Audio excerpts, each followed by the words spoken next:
దేవుని మాటకి మన మాటకి మధ్య ఉన్నటువంటి వ్యత్యాసం. మన మాట ఏమో హృదయాన్ని గాయపరిస్తే, దేవుని మాట ఏమో గాయపడిన హృదయాన్ని తిరిగి బాగు చేస్తుంది.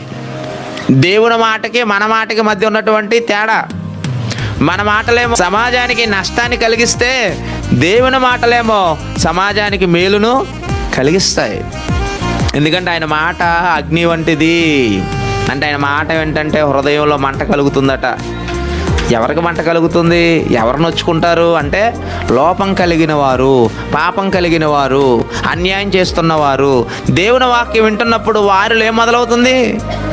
ఎవరో వచ్చి ఏమండి మనల్ని అక్కడ పడుకోబెట్టి కట్టెల పైన పేర్చి మంటేస్తే ఎలా ఉంటుంది? ఇప్పుడు దేవుని మాట వింటున్నప్పుడు కూడా చెడు పెరిగిపోయింది మన హృదయంలో.